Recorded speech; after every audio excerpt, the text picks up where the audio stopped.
There you are. Start all over. I'm so sorry, everybody. Welcome. Right. Thank you for joining us for this 2-day event on mediation. My name is Phoebe. I'm going to be hosting for today. I'd like to start by telling you a quick bit about MEDIATEGuru. MEDIATEGuru is a social initiative led by members across the globe. We are a diverse community. We have a reach in more than 60 countries, and our aim is to bridge the gap between the public and litigation. We are an awareness campaign showcasing mediation as the future, and we've successfully conducted a range of webinars on alternate dispute resolution, and we aim to give you access to the best speakers across the globe to enhance your legal career or your legal studies. So without further ado, I'm going to introduce our esteemed guest for today, Kathleen Ruane Leedy. She's here to share her knowledge and wealth of experience with us. She is a bi-coastal mediator. She trained in Atlanta, Georgia, and she now practices in Queens in New York. Her mediation career has spanned 12 years of mediating in private practice and in court. She mediates on a broad range of issues, including employment, divorce, other family matters, and workplace disputes. She's also been invited to author a chapter in a book named Worry-Free Divorce, focusing on how mediation can help through the process. She also teaches a 40-hour beginner's mediation class at Drake University Law School in Iowa. And she has been on various radio programs speaking about the benefits of mediation, including one led by Impact Makers Radio called The Magic of Mediating Through Tough Issues, and another for Seattle Radio named Why Mediation. And she's also been a judge and a coach in international mediation tournaments for 2018 and 19. So she has a wide range of experience, and she is here to share all of her knowledge with us today. We're very lucky to have her. Please remember, everyone, that you can ask your questions in the chat box below throughout the presentation. There will be a point in the middle of the presentation where we will stop and answer some of the pressing questions that you have. And without further ado, I'm going to pass over to Kathleen. So, Kathleen, if you'd like to start when you're ready, I will give the floor to you now. Thank you, Phoebe. What a wonderful introduction, and what a good idea that your company has to be able to give mediation a venue across so many countries. And we're all so grateful. I just finished watching 2 of the past webinars, and I enjoyed them fully. So let's have this topic. I'm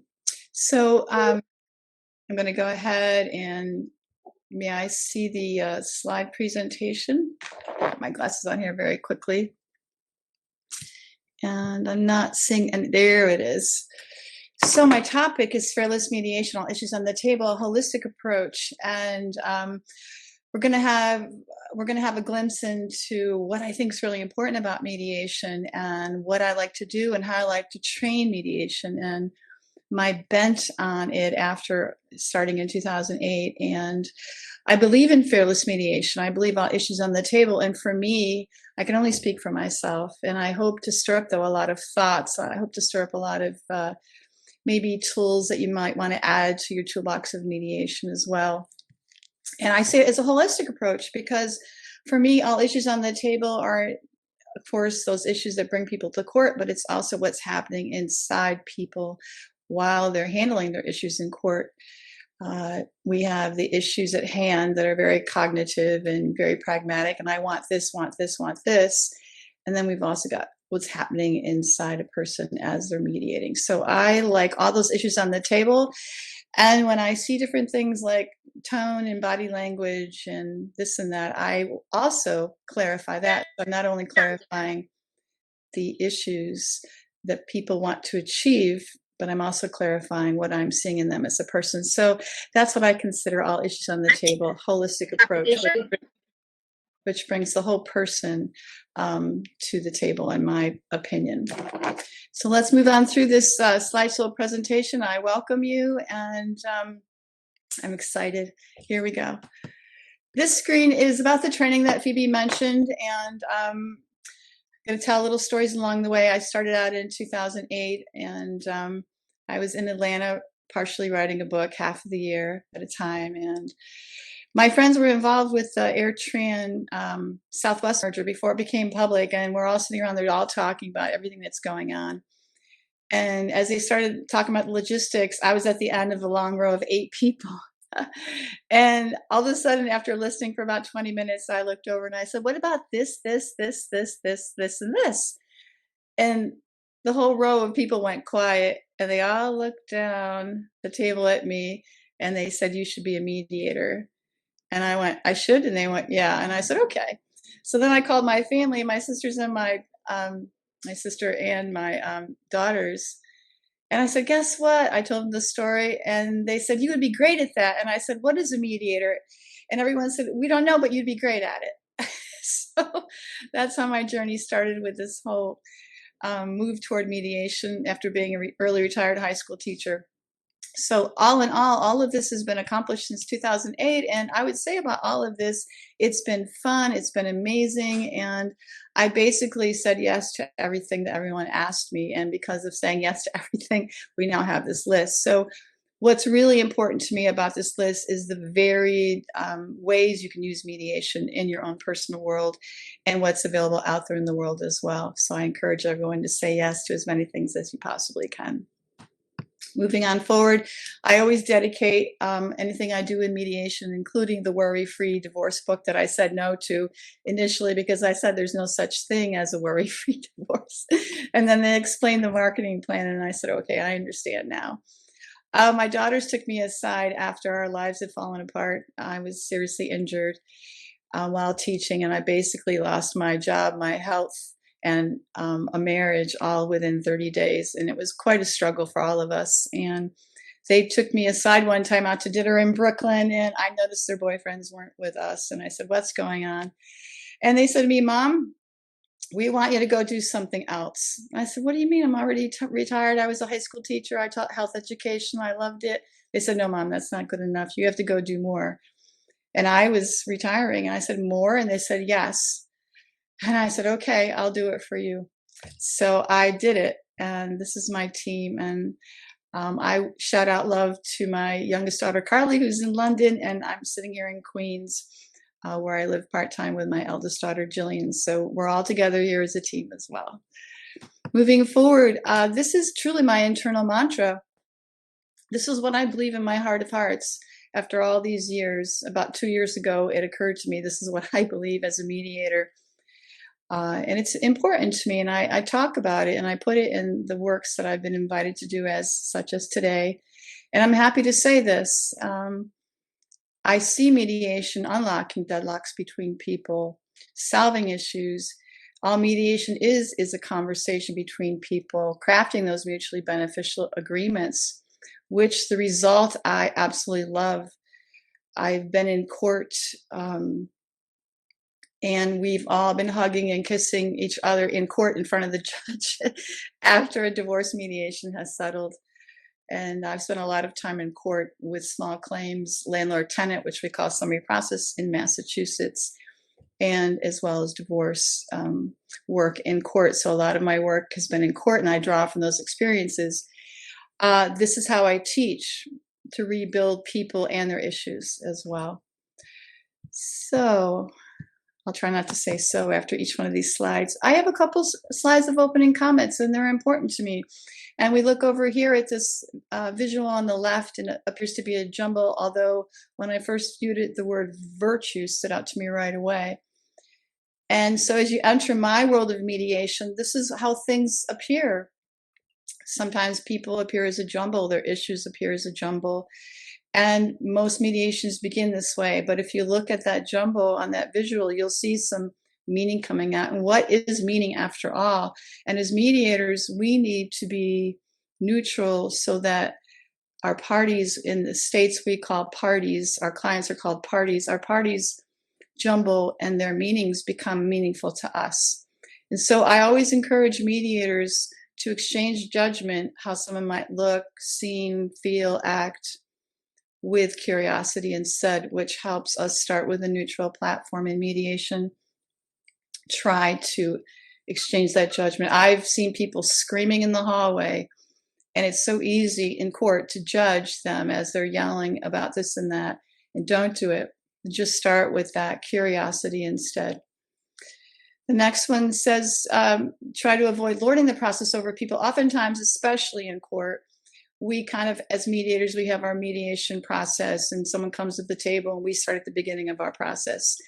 The reason that I put this up here is sometimes people come at us with, we've already discovered what we want to do. And a lot of mediators will choose this side, which I'm urging you not to choose. Well, this is mediation now, you've entered mediation, so go ahead, we'll wait on that, we'll wait to hear that later, and let's start with the process first. Please try not to squelch that organic moment of positivity that people are bringing to the mediation table. I have learned to say, oh, please tell me that. Let's sit down and talk about what you have before we start the process. What's going to happen in that conversation is either it's all going to fall apart, so therefore you can start the mediation process and say, thank you for sharing that with me. And now we're going to go ahead and begin the mediation process and see where we can go. And or what's going to happen is you're going to see that they actually have an agreement. And you're going to thank them for that agreement, for bringing that agreement to the table ahead of time before the mediation process even starts. And then you can kick back to the mediation process very quickly just to get the proper paperwork in line and then draft that agreement for them and then move forward. You haven't ruined their excitement and enthusiasm that they're so proud of accomplishing on their own with that second approach. So I urge you to think about, and all these things that I tell you, that the way that I do them, it's just food for thought for everyone that's out there. Because life is so contentious today, and mediation really can be a lifeline. I've seen it. I've mediated over 700 cases, I think, so far now. And it really can be a lifeline. It can really be restorative, and it can pull people out of those dangerous waters back to stability, whether it's financially, emotionally, relationship-wise, maybe even physical health has been compromised because of the stress of these issues. So please regard mediation as a lifeline.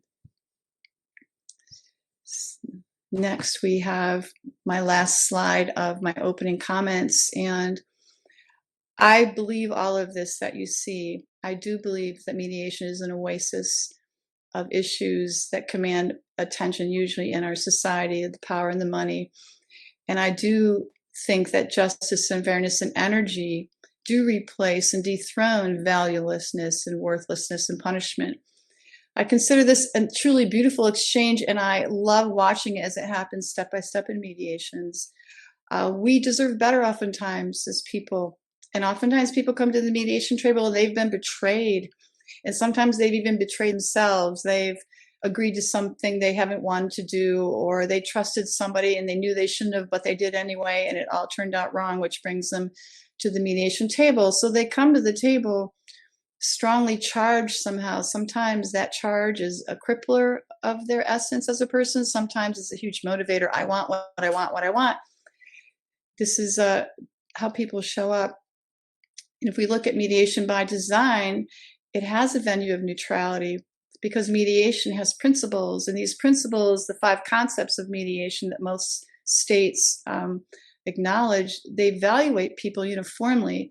And so the process has the potential for renewal because everyone that's sitting at the table has a right to confidentiality. Everyone sitting at the table has a right to neutrality. Everyone sitting at the table has a right that is voluntary. Anyone can walk away from the mediation process here in the States, even the mediator.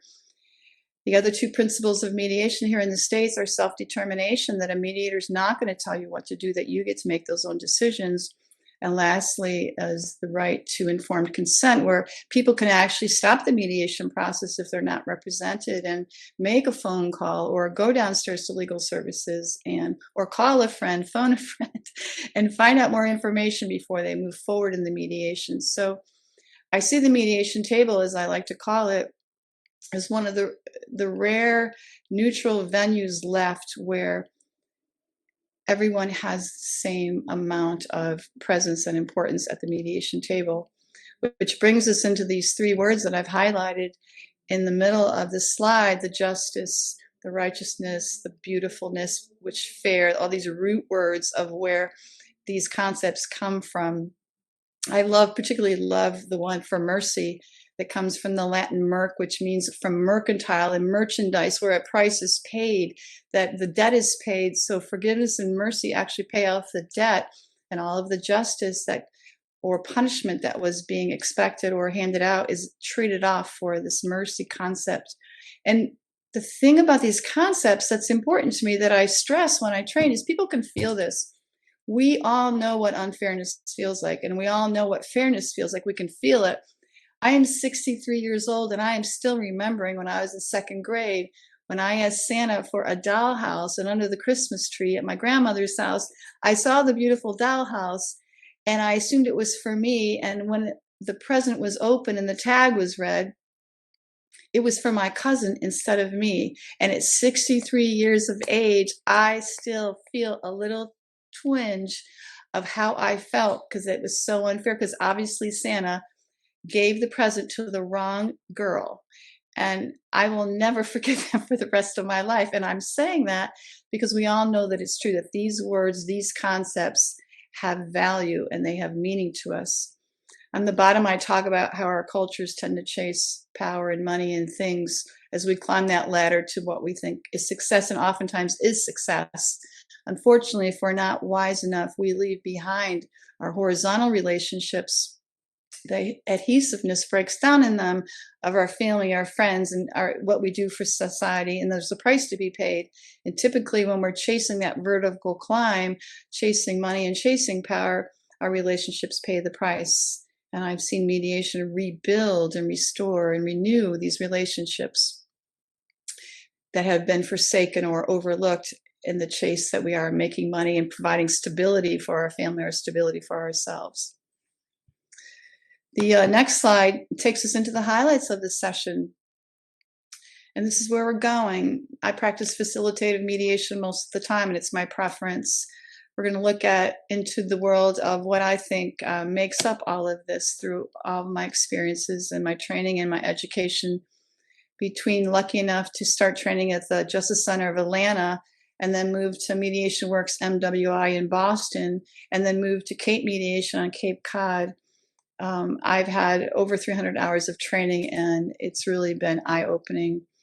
It's been wonderful. I'm going to look at mediation as a praxis and dialogic as now I regard it, and move on down into now the mediator, the mediation process itself, and the mediator and who's present at the table, how I see it as restorative. And I want to premise that mediation is about these four skill sets: pragmatic, insightful, intuitive, and organic. Not only the mediation contains all of those, but it's also happening within the mediator themselves and ourselves. And we can grow each one of these skill sets as we proceed in the praxis of mediation, because we're doing things. And as we're doing something that we've learned how to do, we're also learning. So we're going to get into that. Lastly, we're going to deconstruct the rhizomatic diagram. I'm the lucky mother to have two artists as daughters. And as I described how it was for me to mediate, my way of mediating, and how I like to train, my daughter was making a diagram. So now we're lucky to have a rough draft diagram, as well as some other more teaching tool diagrams to help me explain how I mediate. Hopefully, those of you watching will find some value in what you're seeing.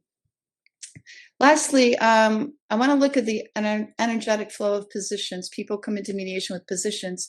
There's actually two things that, as I speak about, I want someone way smarter than me that can write books about the energy flow of mediations, of positions, and also about the power of reiteration. Those two concepts in our arena of work, our practice, our profession, quote unquote, is where I think these two areas should be explored more. Reiteration, which is when we copy exactly the words that we've just heard, and the energy flow, change of positions, how positions can change so quickly from I want the house to I don't want the house anymore. I want to look at those energy flows, excuse me, and aim us in that direction. So anybody out there that would be willing to write a book on these issues after this is over, I would love for that to happen in our practice.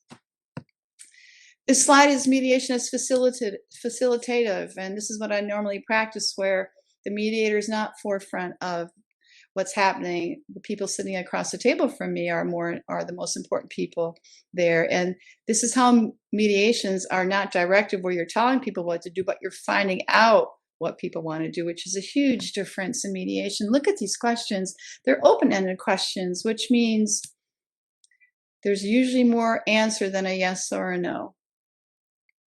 And you can see how all these questions are being asked for more information so the mediator can understand the situation better. Notice how none of these questions start with a why.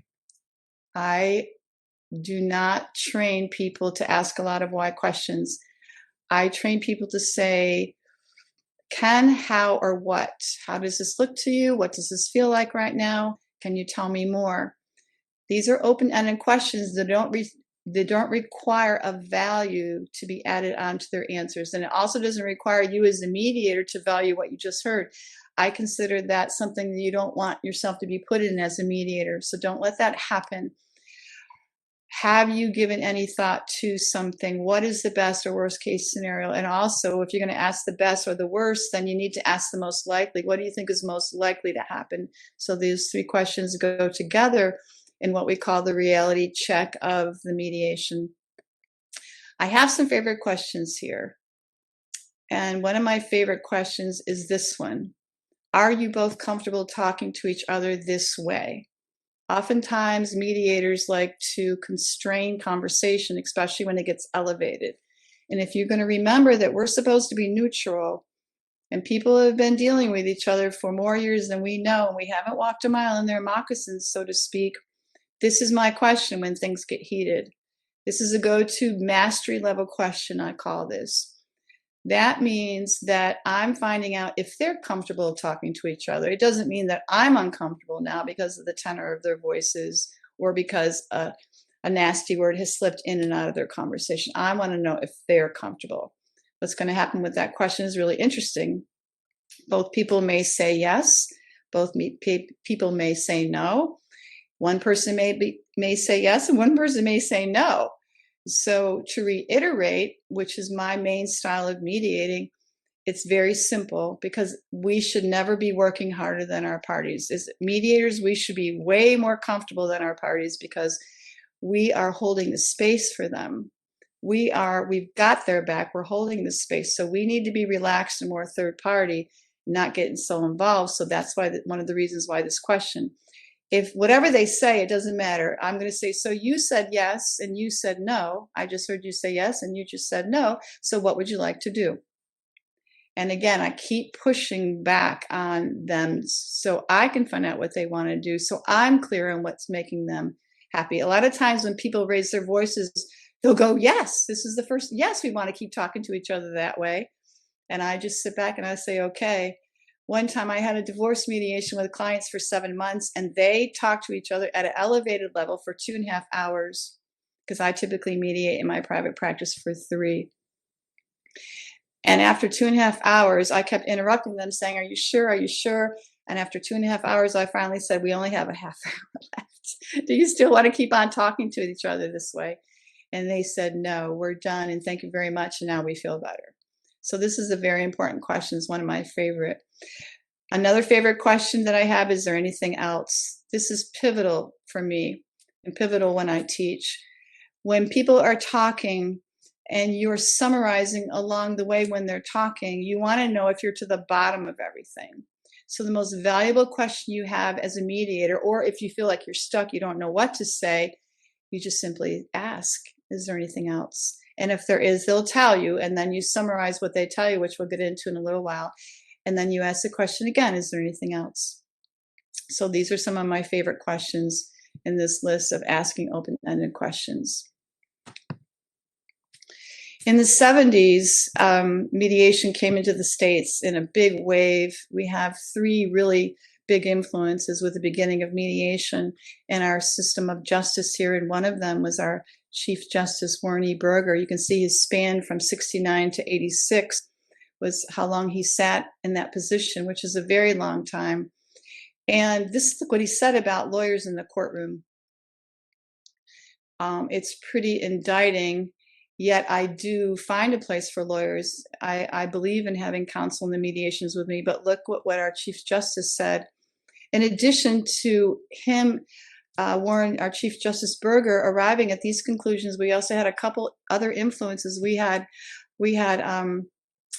a professor at law school in Harvard, I think his name is Frank Sanford, and he was saying, like in 77, like it would be better if we had neighboring justice centers for people in the neighborhood to go to and to work out their problems. It would be way more fair than court. And we just talked about how fair feels to people when it's the right kind of fairness.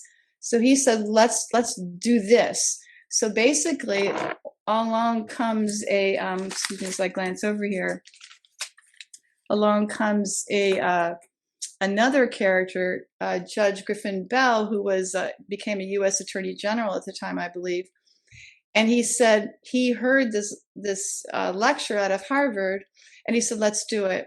So between these 3 influences, Judge Bell set up 3 neighborhood mediation centers across our country back in the late 70s, early 80s. One was in LA, one was in Kansas City, and one is the Justice Center of Atlanta that's still there. And this concept of mediation out to the neighborhood started across the country. The Justice Center of Atlanta, which is a wonderful training center, as well as the other 2 that I mentioned, is still there existing because they decided to go beyond the neighborhood. They decided to go, if I understand their history right, they decided to go back into the other areas of that neighborhood, and they branched out, and therefore they're still standing.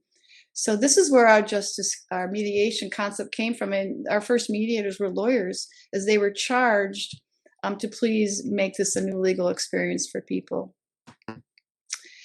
So I call that mediation process birth their humanity of what's happening. And this is how I see mediator humanity, that we can extend to people across the table and show our own humanity. We can let go of our ego. We can be more curious as opposed to judgmental. We can be balanced and neutral no matter how upset someone gets. We can endure the storms of all the looks we get or all the moments that are happening at our mediation table and try not to cut them short. We cannot be solutions-based just to provide options and solutions and get on with the mediation. One of the things that I always stress is summarizing. I train people that you must summarize everything you hear before you have the right to ask your own question. And I believe strongly in that, even in the opening joint statement, which we'll look at in a little bit. I believe that you need to summarize that, because summarizing makes it clear that you know what you've heard, that they are understood. And actually, when people summarize in lengthy fashions, 10 minutes straight, I ask for help. I say, I'm going to summarize what I just heard, and thank you very much for what I just heard. And I might need some help, so please add on if I've missed something. So invite them to help you. That's just part of the process of clarification that's important. And invite your parties across the table from you into that process if you can as well. My humanity comes in the form of injecting humor into a tense moment. I just had 4 3-hour-plus mediations in the last 2 weeks, 2 the week before and 2 this past week. And there was a couple of times where I had to inject humor into a tense moment. And there was a moment there. I used humor as an interruption, as a disruption. When I think that things are too tense, I'll do it on purpose, or I'll use humor just because I think something is funny and I want to model for the parties that we can have a human experience at the mediation table. And this past week, I ended up halfway through the mediation, I realized the lawyer in the mediation was all private sessions where I was just with one party and their counsel was a judge. I was telling a little bit of a story about the judges that I worked for in Norfolk Probate Court south of Boston. And this lawyer just burst out, I'm a judge too. And so how I had to use my humor was when I came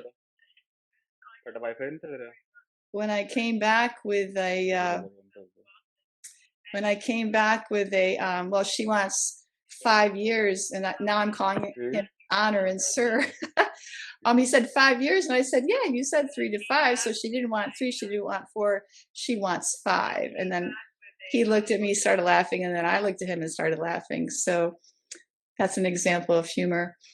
One thing I consider very important under mediator humanity is your ground rules. And I'm going to pause here and really talk about these rules that mediators think are very important before they start the mediation process. And they may as well be. A lot of mediators start out the mediation process with, and we're going to respect each other, and we're not going to raise our voices, and we're going to show this and do that. And the first thing I say to them is, I ask the question, what happens when someone breaks the rule? And do you know who you've become when someone breaks the rule? And I usually never get an answer. And I said, well, when someone breaks the rule, you've now become the referee.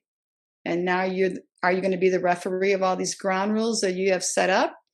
Or are you going to feel confident in the unknown, realizing that you can interrupt and stop something that you don't think is appropriate? So consider your ground rules. In some venues, they might be absolutely appropriate, but consider how are they going to be enforced if you're going to start off mediation with ground rules. I absolutely never, in over 700 cases, have set ground rules for any one of my mediations, including in London, including a wind farm deal on land, including sitting in an airplane, first class. All those venues, including in restaurants, including in court, never, ever set any ground rules. So that's something to consider. And then that humanity of asking, is there anything else? It shows humanity because it lets the person dig down deep and maybe have the bravery. They have the brave space to say something that maybe they were afraid to mention in the beginning. Lastly, I put private session as demonstrating mediator humanity because I believe that private session is the first place to build camaraderie. When I move someone into private session, I immediately tell them this is your private session where there's an extra layer of confidentiality. Whatever you don't want me to repeat, I will write down. And or if there's something you definitely want me to mention, I will write that down too. And then I stop because this is where I have a chance to show humanity. And this is where I have a chance to bond. And the reason to me why those things are important is because people come into mediations not trusting what's going to happen to the other people at the table, and they're not trusting the ending of the potential mediation. So they have to have some venues where they start to trust something and somebody. I want them to trust the mediator. I want them to trust the process. I often see when people scream at each other, I don't trust him and I don't trust her. I say, well, I can tell you what you can trust. You can trust the written agreement that we end up with because every word will be approved by either you and yourself and the other party. So you can trust that written agreement. And every single time they shake their heads. So this is the first place for me where you can start to bond and build trust in the private sessions. Moving along, we have questions now. Does anybody have any questions? We're going to filter them through Phoebe, our mediator, and we're going to take a chance to have 2 or 3 questions.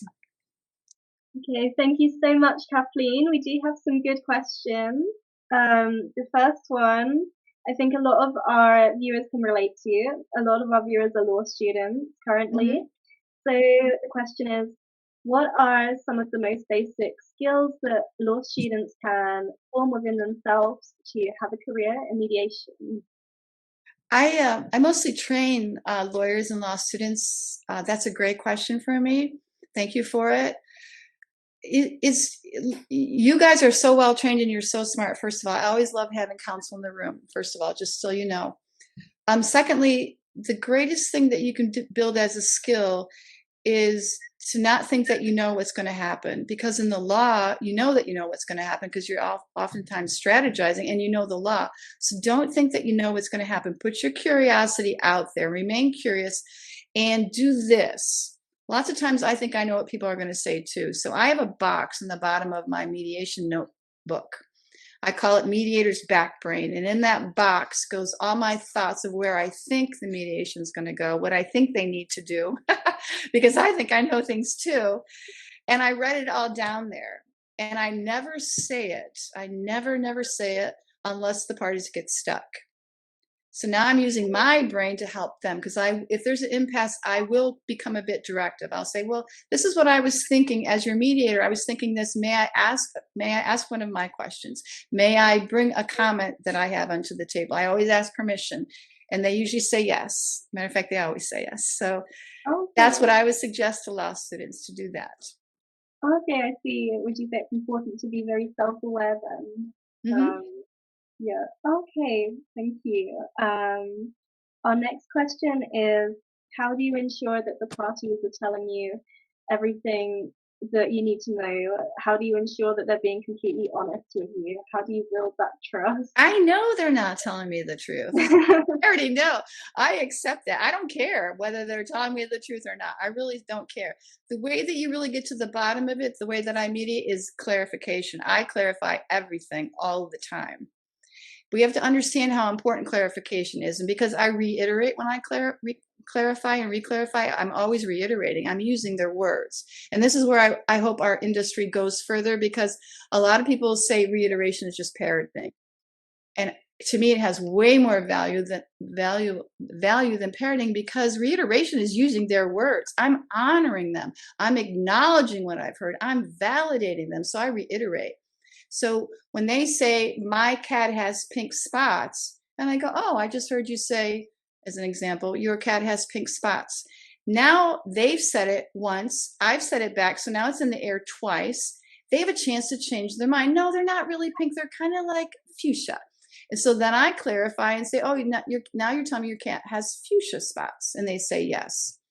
That's what clarification does. And that's why I use reiteration, because when someone says, my cat has pink spots, and I say, well, your mouse has pink spots, I'm going to get in trouble in mediation, because they didn't say it was their mouse, they said it was their cat. It's like someone screaming, I'm really angry, and the mediator goes, oh, so I hear you're slightly frustrated. No, that person's not slightly frustrated. They're really angry. So I'm going to say really angry. So when I clarify and summarize, I reiterate.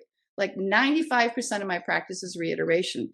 And because people are, as we go down through the screens, I'm going to show you, their adrenals are flowing. They don't really even realize they're being reiterated.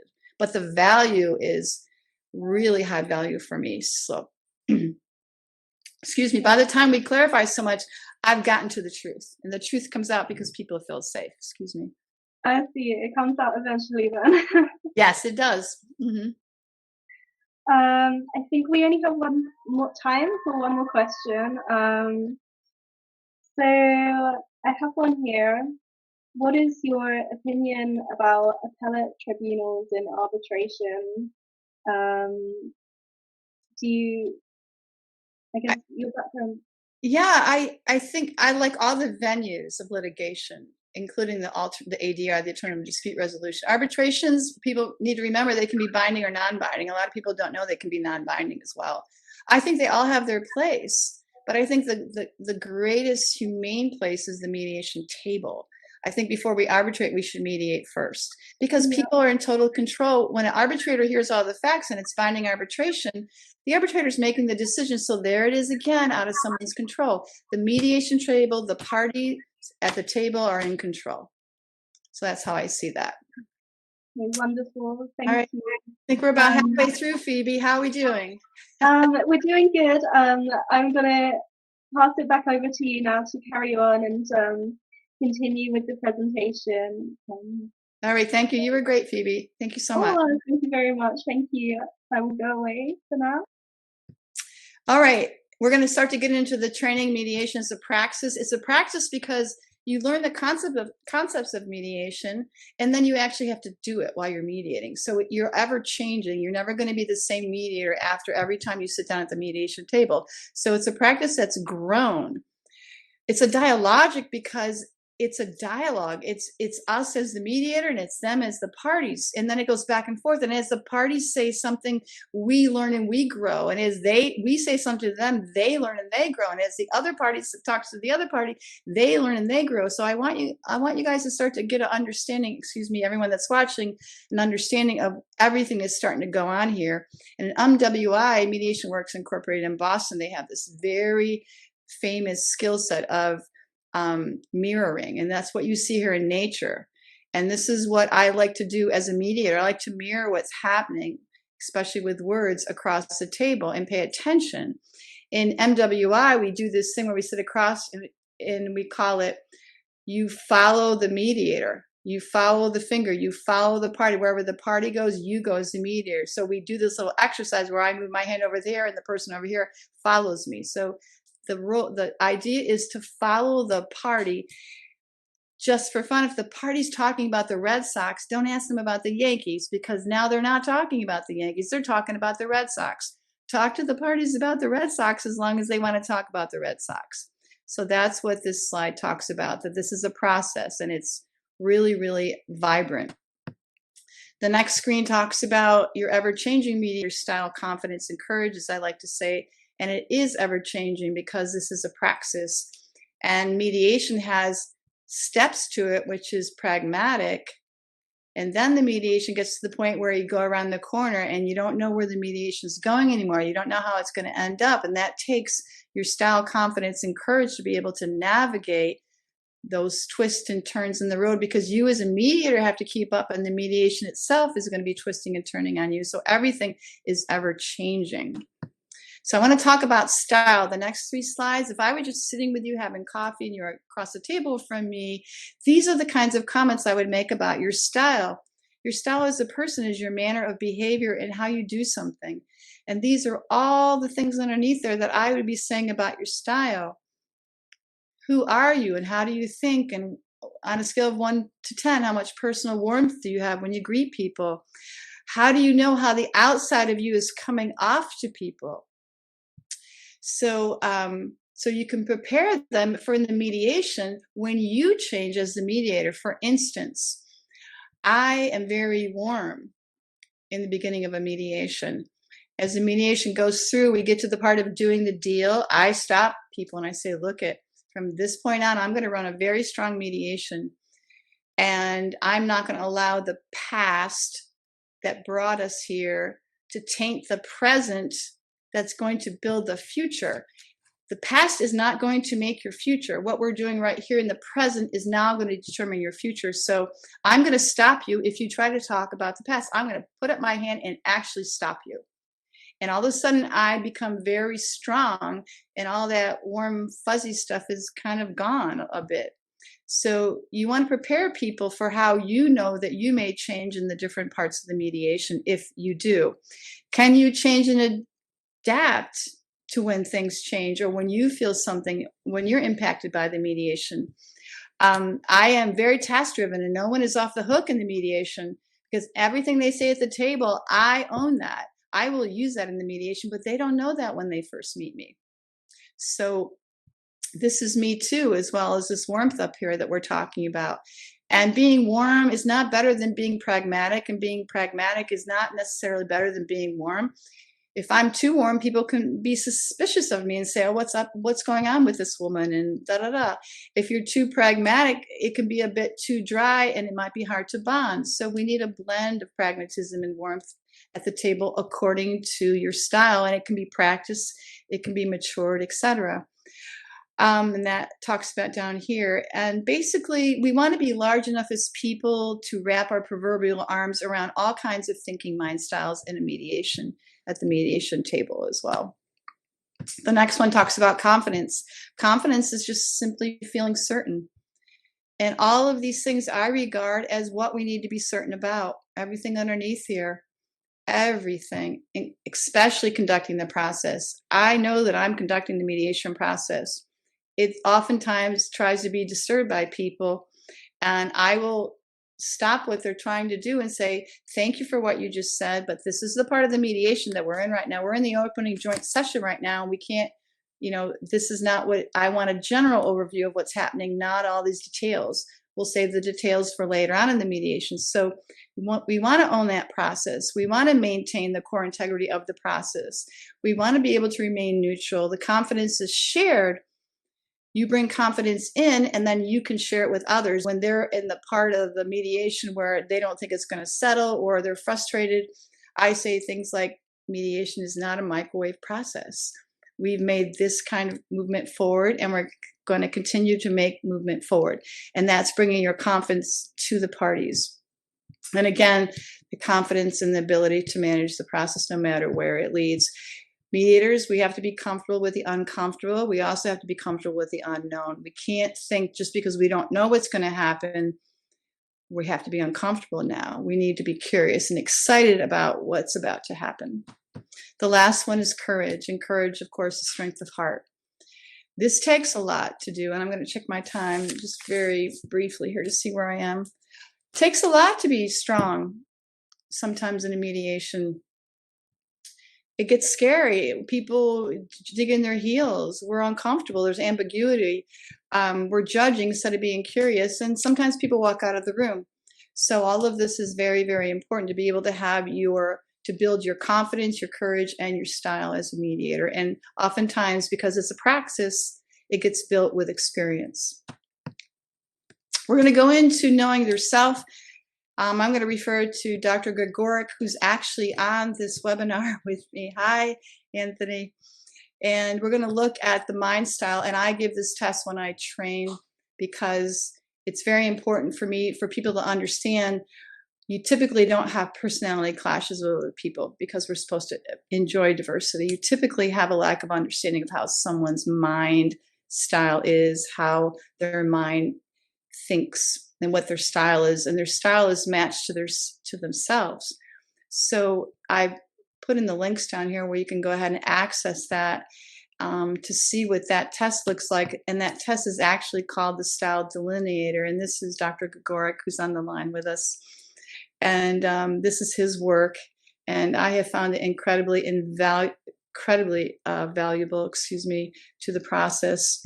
And if I want to go back to this next slide very quickly, yes.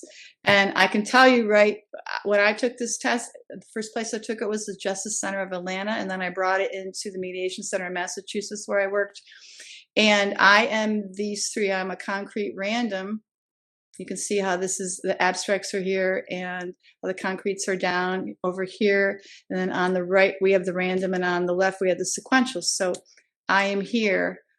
That means I understand my style. That means I understand how my mind works. And that means when I'm sitting across the table from someone that's not like me, because I have an understanding of the other ways that people, how their minds work, what their mind style is, I can slow down because I'm a concrete random and I can come up with 13 solutions in 60 seconds and talk just as fast. So when I see someone extremely pragmatic or sequential sitting across the table from me, I have to slow down as a mediator or I'm going to lose them and I'm not going to serve them well, and I need to slow down. Coming up here, who is present at the mediation table? This is what's present at the mediation table. People in all these stages of grief and shock.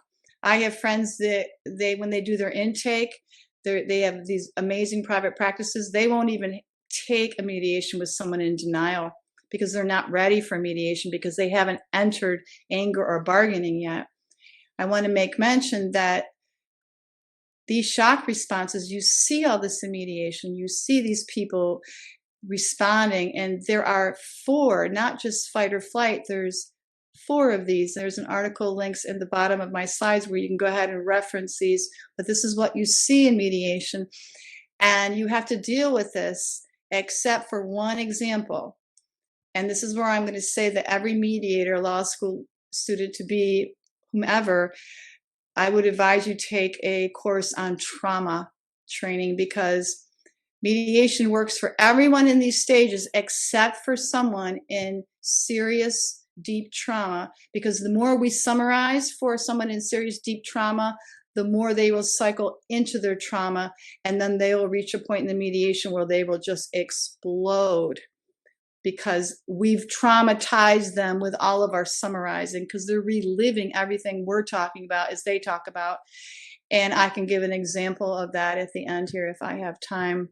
But what happens is this energy just comes bursting out of them because of the summarization. And we're doing a good job as a mediator, but not for a person who's truly in deep trauma. I see mediation as a restorative process. And this is how I see it. And this is what I believe in. I see mediation as having two legs, clarity and agreement. And I just go after that clarity. 95% of my mediations are about the clarity. Very important to me to make sure. And things come out of that clarity, agreements come out. And I think that's why the agreement rate is so high when you spend so much time clarifying and making sure you know what's going on with people. I love this slide because it shows the mediation is all four of these skill sets that need to be built. And the pragmatic, the formulas, the swirling energies of insightfulness and intuition when you can see inside of what someone's saying, the intuitive moments when you have in your gut where I think I need to maybe not say this, or I do need to say this to a person. And then those organic moments that just burst, you know, like the red color here out of nowhere, being either really positive or really negative in the mediation. I had a woman this week that suggests that her supervised child parenting time, that the other spouse supervise it. In 10 years of mediating, I've never heard anyone come up with that organic, well, if you want to supervise me, then I'll come to your house. You can supervise me while I'm visiting our child at your own house. And the person said, okay, I will. So these four things, these energies are happening both in the mediation process itself and also within the mediator. I see them both interacting. And mediators have to grow and build these skills if they're not already naturally there, and also recognize them within the mediation process. Any questions quickly, Phoebe? Or I'll just... We do have some more questions. Would you prefer to go through them at the end of the presentation? Yeah, I think I'm running out of time a little bit. So yeah, let's get to the end and then we'll take them. Okay. All right. That's a great idea. Thank you. All right, here we go.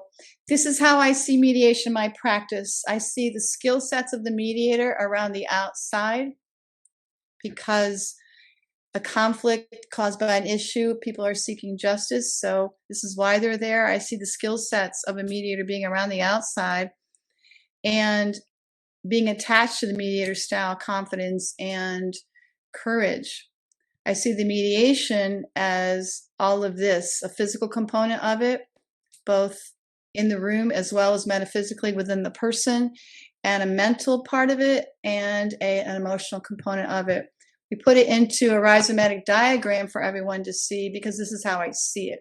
I see all these skill sets that were in a big circle around the mediation process now to be branched out from where they can oftentimes be used, and what part of the mediation you can use it. And here's the practice, again, the practice of bringing skills in that you need, maybe over here mostly, but oftentimes you need them over here as well. And that takes us into the more teachable diagram that I put up, which is right here. So this is how I see these realms. I see the realm of physical being allotting time and space, not only how people are seated in the room, but also the time of space of speaking to people and how fast you talk, how fast you don't talk. Interruption is a use of time and space. Silence is a use of time and space. I see in all these skills around the outside here, I see being used in this arena of time and space.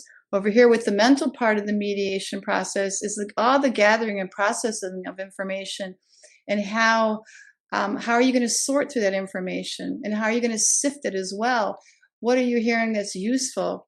The other day in a mediation, we made an agenda list of all these wonderful traits, accomplishments that this couple wanted to have, and they were actually there for a parenting modification via the court. And we only had so much time, and so I had to say, hi everyone, I'm really glad about this list of this agenda list that we've developed, but we've got to go to the bottom and take the bottom one first of the parenting time and work with that one first, because we're here for that purpose. And then we'll handle the other parts of the agenda later on. And we never got to the other parts because we had to deal with the court issues. So how do you sort and sift all this information? And these are all the skill sets that mediators can learn about to do that. Over here, the emotional side, this is staying present and also ensuring safety in so many ways, including the seating arrangement, which has got to do with physicality of the room, which is why these are all intersecting with each other. And how you say something and when you say something that ensures safety, that someone's being heard, that someone that comes in with a really low self-esteem potentially, you bolster them as much as the mediation process will allow. So these are all the skills that I see as a mediator that you can use around these issues. And I hope that you'll have a chance to look at more later on when you get this. I've broke them apart into different, and I'm not a person that goes through the slides and talks about each one, but I broke them apart so you can see how I think about them. And my email and everything's available. My website's available on the bottom of the list in case you'd like to contact me. And then the inside momentum that clarity and validation gives you, I just want everyone to understand it's usually not linear. An agreement is not usually linear. Because it's not usually linear, I take agreements along the way. I write them down on a big piece of paper that says agreements. I take them down and I tell people, if an agreement comes off this list, it's not going to be a matter of what are we going to do about the next idea. It's going to be a matter of why is this agreement coming off the list? And we're going to handle that issue first before anything else. Then we go into the last slide, which this is what I want our mediation profession practice to look more into. I see this as a mediation that along with what's happening, we also have this energy happening that just like the physical sciences that happen outside us, we've got internal sciences like psychology that are happening inside people, and that we should blend the two.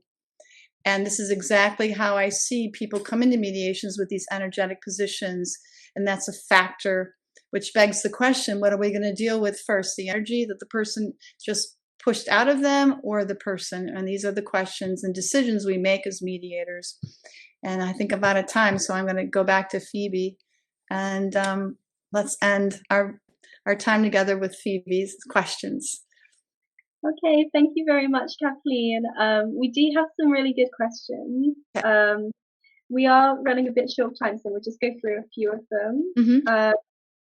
So one is about the psychology behind mediation. So you mentioned earlier that it could be worth learning about trauma in particular, as some clients may have been through traumatic experiences and this may affect their ability to mediate. One of our listeners asked, would you say that it's worth taking an additional course on psychology more generally if they'd like to pursue a career in mediation?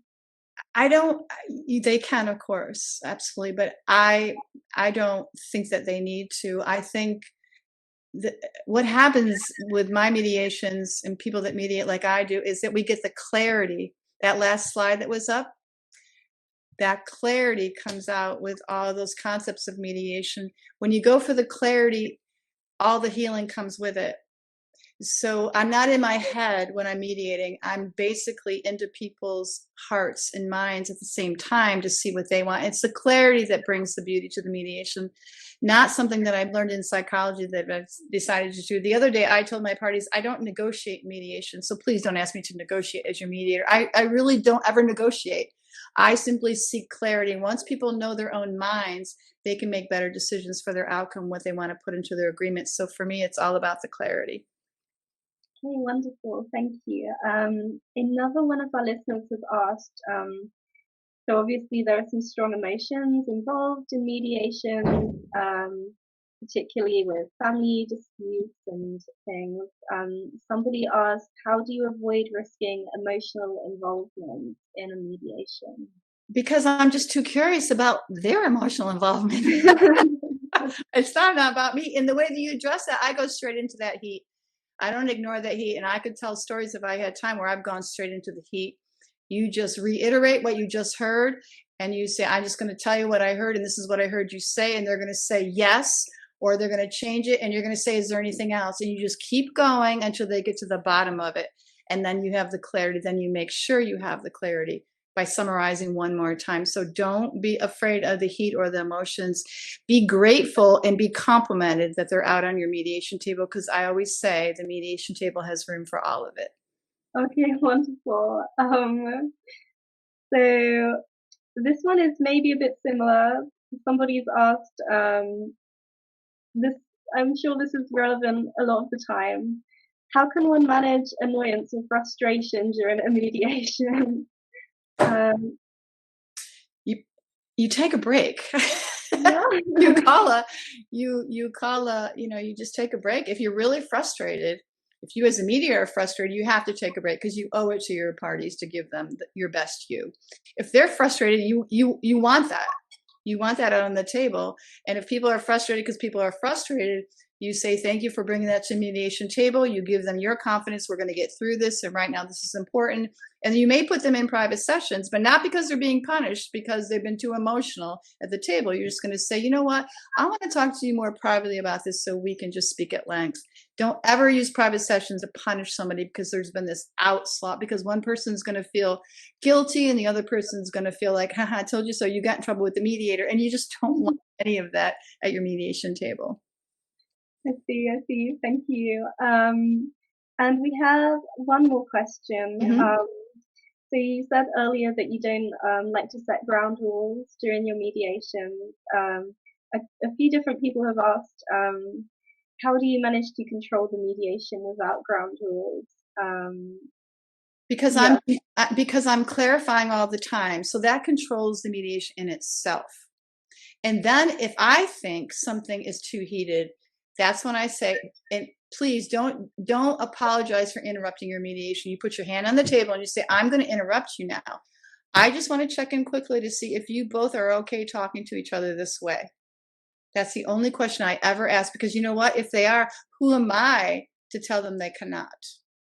If one person isn't comfortable, the other person is, then they have to figure it out. And I say, so you said yes and you said no. How do you want to move forward? And let them decide. Every single one of those moves that I'm making empowers them. And that's what you want in a mediation. You want people to be able to say, wow, I came into the mediation, I was truly myself. When you start wagging your finger like a first grade teacher with ground rules is what I call it, I don't think that's valuing the people that are coming to the table as best as a mediator could. It's just my private bias, but I've never set ground rules, ever. Okay. That's really interesting. Okay, because that's different to what a lot of mediators will say. They'll say that ground rules are very important. But it's good to learn about your own approach. It's obviously worked very well for you. So it's very interesting for us to learn about. Yeah, it's nice to hear different styles and different ways of doing things. Absolutely. Okay, I think that's about all we have time for. So I'm just going to say a really big thank you to you, Kathleen, for coming here and sharing all of your wonderful knowledge with us. Your PowerPoint was so detailed and informative. I really liked the diagram.